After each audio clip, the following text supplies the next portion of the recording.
আমরা একটা রাক্ষস রাজ্যে ছিলাম এবং মৃত্যু উপত্যকায় পরিণত হয়েছিল আমাদের এই প্রিয় মাতৃভূমি। লক্ষ প্রাণের বিনিময়ে যেমন আমরা স্বাধীনতা অর্জন করেছিলাম, সহস্র সহস্র আত্মদানের মধ্য দিয়ে ফেসিবাদ মুক্ত হয়েছি। কিন্তু এমন তো কথা ছিল না। গুম খুনের চাইতেও একটি ভয়ঙ্কর শব্দ। যারা লাশ ফিরে পেয়েছে তাদের অনেকের হাতে আছে হাত কড়া, হাত বাঁধা, পিছন মোড়া। তারপরেও অনেকেই বক্তব্য দিয়েছে, চট্টগ্রামের নরুর সে বিধবা স্ত্রী, যে আমরা অন্তত জানাজা দিতে পেরেছি স্বামীর। কিন্তু যারা আজও ফিরেনি তাদের মা বাবা, স্ত্রী, পুত্র, কন্যা, তারা কি করবে? আমাদের একটা হিসাব আছে মানবাধিকার সংগঠনের 2023 সাল পর্যন্ত, 2024-এর পরের কথা আলাদা। 2023 সাল পর্যন্ত এই এনফোর্স ডিসঅ্যাপিয়ারেন্সের শিকার, গুমের শিকার একটা খতিয়ানে ছিল 709, কিন্তু পরবর্তীতে সেটা আমরা গুম কমিশন গঠিত হওয়ার পরে জানতে পেরেছি সেখানে রেজিস্টার্ড হয়েছে 1850, যার মধ্যে 350 জনেরটা তদন্তাধীন আছে, এখনো পর্যন্ত তারা ফিরেনি।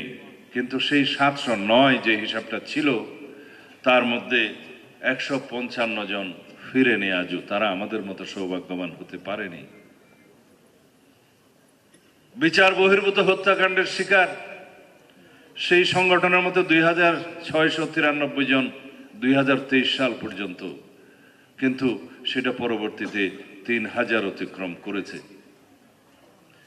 এভাবে জেলখানায় মৃত্যুবরণ করেছে সেই পর্যন্ত 1048 জন। 2024-এর হিসাব এখানে নেই। রাজনৈতিক নির্যাতনের শিকার হয়েছে, মৃত্যুবরণ করেছে কয়েক হাজার। সেই সংগঠনের মতে 2023 সাল পর্যন্ত তার সংখ্যা ছিল টোটাল পারসিকিউশন, এভাবে গুম খুনের শিকার হয়েছে 7188 জন, 7188। 2024 সালে জাতিসংঘের তদন্ত কমিশনের ফ্যাক্ট ফাইন্ডিং কমিটির রিপোর্ট অনুসারে আপনারা দেখেছেন 1400-রও বেশি শহীদের তালিকা তারা করেছেন। 20,000-এর অধিক মানুষের আহত হওয়ার এবং চিরজীবনের জন্য পঙ্গুত্ব হওয়ার রিপোর্ট তারা দিয়েছে। তার মধ্যে 5 শতাধিক 2 চোখে এবং 1 চোখের অন্ধত্ব। এত ত্যাগ, এত রক্ত, এত আত্মদান পৃথিবীর অন্য কোনো জাতি দিয়েছে কিনা জানা নাই। আমরা একটা রাক্ষস রাজ্যে ছিলাম এবং মৃত্যু উপত্যকায় পরিণত হয়েছিল আমাদের এই প্রিয় মাতৃভূমি।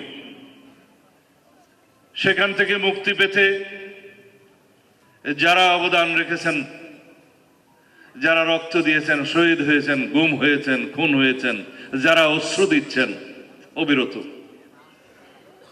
সেটা অবশ্যই এই জাতি মনে রাখবে। আপনাদের প্রত্যেকের একটা দাবি আমাদের চেয়ারম্যান সাহেবের কাছে আপনারা রেখেছেন, যে আল্লাহ রাব্বুল আলামিন আপনাকে যদি সরকারে নিয়ে আসে, আপনি প্রধানমন্ত্রী হন, আপনি আমাদের এই সমস্ত খুনের গুমের বিচার করবেন। তিনি কথা দিয়েছেন, আপনারা দোয়া করবেন যাতে আমরা প্রত্যেকটি গুমের খুনের বিচার এদেশে করতে পারি।